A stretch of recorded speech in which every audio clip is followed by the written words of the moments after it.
Puss and Boots. Once upon a time there was a miller who had 3 sons. When he was dying, he left each of them a legacy. To his eldest son he left his mill, to the second his donkey, and to the youngest his cat. The poor boy was very sad when he found that he had nothing belonging to him but a cat. But to his great surprise, Puss jumped on the table and said in a friendly manner, "Do not be sad, my dear master. Only buy me a pair of boots and a bag, and I will provide for you and myself." So the miller's son, who had a shilling or 2 in his pocket, bought a small little pair of boots and a bag, and gave them to Puss, who put some bran and sow thistles into his bag, opened the mouth of it, and laid down in a rabbit warren. A foolish young rabbit jumped into it. Puss drew the string and soon killed it. He went immediately to the palace with it. He found the king and queen sitting on their throne, and bowing low, he laid the rabbit at the king's feet, saying, "Please, your majesty, my master, the Marquis de Carabas, has sent you a rabbit from his warren as a mark of respect." "I am much obliged to the marquis," said the king, and he ordered the rabbit to be taken to the cook, and a piece of money to be given to the cat. Puss, much pleased, took a rabbit daily to the king as a gift from his master, till his majesty was very well acquainted with the name of the Marquis de Carabas, and with his wonderful cat. There was a very rich and cruel ogre living in that country. One day Puss went to call on him, and the ogre was quite amazed at hearing a cat talk. It was the first time, too, he had seen a Puss in Boots.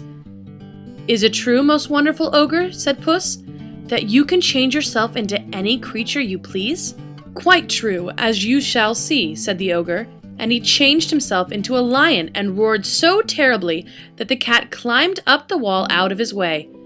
Then the ogre resumed his own ugly shape and laughed at Puss's fear. "It was very surprising," said the cat. "You are of such a grand size that I do not wonder you could become a lion. But could you change yourself into some very small animal?" "You shall see," said the stupid, vain ogre, and he turned into a mouse.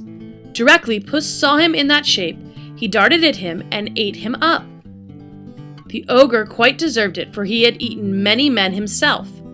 Then Puss made haste back to his master and said, "Come and bathe in the river, and when the king comes by, do exactly as I tell you, for I see his carriage." The miller's son obeyed his friend the cat, undressed and jumped into the water, and cunning Puss ran away with his clothes and hid them under a large stone. By and by the king drove by with his daughter. Puss began to call very loudly, "Help, help, or my lord Marquis de Carabas will be drowned." The king stopped the coach directly and asked what was the matter. Puss answered that while his master was bathing, some thieves had stolen his clothes, and that therefore the Marquis could not come out of the water. The king luckily had a dress suit with him, so he sent it by a servant to the Marquis, and desired him to accept a seat in the royal coach, and he would drive him home. The miller's son looked very well in his fine clothes, and the king was pleased with his appearance. Puss directed the coachman to drive to the late ogre's castle, and then he ran on before. Coming to a large field in which reapers were at work, he said, "If the king asks you to whom these fields belong, you must say, 'To the Marquis de Carabas,' or you shall all be chopped as small as mincemeat."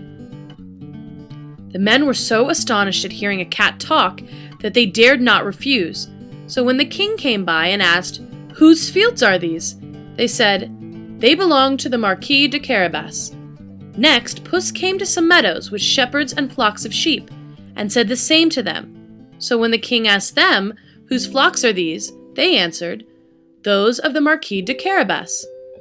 Puss ran on all over the dead ogre's land, and said the same thing to the woodmen and the gamekeepers on the road, who all obeyed him, till the king at last said to the miller's son, "You have a fine property, my lord Marquis de Carabas." When Puss came to the ogre's castle, he stood on the steps and waited till the coach drove up. "Will your majesty honor my lord by taking some refreshment?" he said. And the king, who had not so fine a castle belonging to himself, alighted from his carriage and entered the house.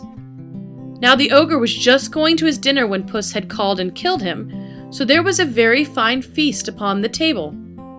Puss told the ogre's servants that they should be made into mincemeat if they did not consent to take the Marquis de Carabas for their master, and they were glad to serve him instead of the ogre.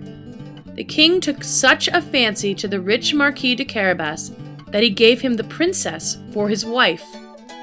They lived in the ogre's fine castle, which Puss presented to his master, and the most faithful and the happiest of their servants was Puss in Boots.